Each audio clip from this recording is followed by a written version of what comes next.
নমস্কার, আমার হলিডে কিচেনে তোমাদের সবাইকে স্বাগত জানাই। আজ আবার আমি চলে এসেছি নতুন স্বাদের একটা রেসিপি নিয়ে। শসা দিয়ে চিংড়ি মাছ। তার জন্য আমি নিয়ে নিয়েছি মিডিয়াম সাইজের 3টি শসা। সেটাকে ভালো করে খোসা ছাড়িয়ে নেব। দেখতেই পাচ্ছ খোসা ছাড়ানো হয়ে গেছে। এবার এগুলো আমি ভালো করে পিস পিস করে কেটে নেব। তোমরা তোমাদের মতন করে যেরকম ইচ্ছে কেটে নিতে পারো। আমি গোল গোল করে কেটে নিয়েছি।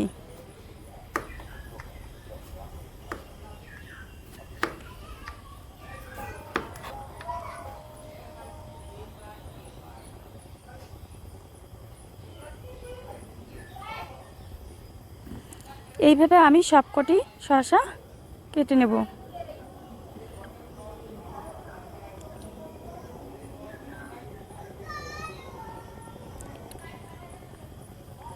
তারপর একটা কড়াইতে আমি কিছুটা পরিমাণ তেল দিয়ে দেব। তার মধ্যে দিয়ে দেব গোটা জিরে,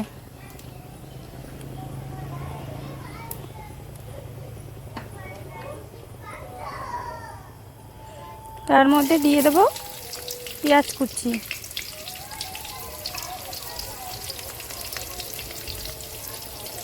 আর দিয়ে দেব লঙ্কা কুচি। দিয়ে ভালো করে আমি নেড়ে চেড়ে নেব।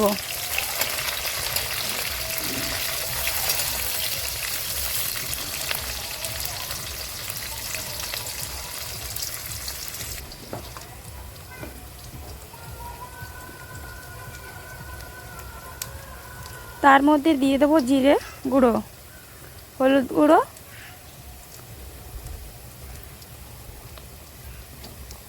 আর দিয়ে দেব স্বাদ মতন লবণ।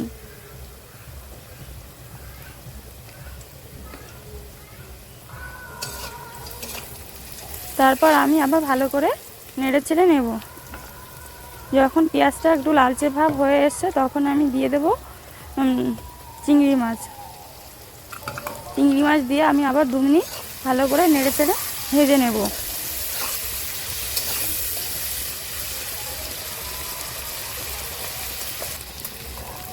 দু মিনিট পরে দেখতেই পাচ্ছ চিংড়ি মাছগুলো ভাজা হয়ে গেছে।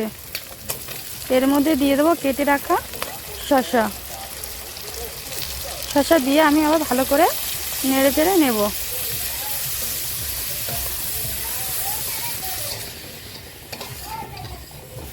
এইভাবে আমি 5 মিনিট ভালো করে নেড়ে চেড়ে ভেজে নেব।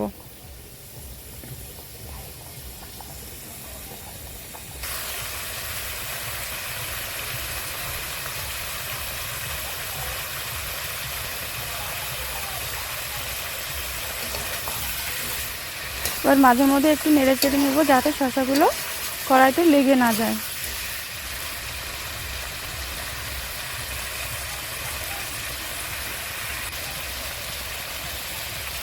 তারপর দিয়ে দেবো পরিমাণ মতন জল, আর খুব বেশি জল দেবার প্রয়োজন নেই। এবার বেশ কিছুক্ষণ ধরে আমি 10 থেকে 15 মিনিট ভালো করে জাল করে নেব। দেখতেই পাচ্ছ তৈরি হয়ে গেছে শসা দিয়ে চিংড়ি মাছ। তোমাদের যদি ভালো লাগে অবশ্যই ভিডিওটাকে লাইক, শেয়ার, কমেন্ট করে দেবে। আর ফেসবুক থেকে দেখলে পেজটাকে ফলো করে দেবে। আবার তোমাদের সঙ্গে দেখা হবে পরবর্তীতে নতুন ভিডিও নিয়ে।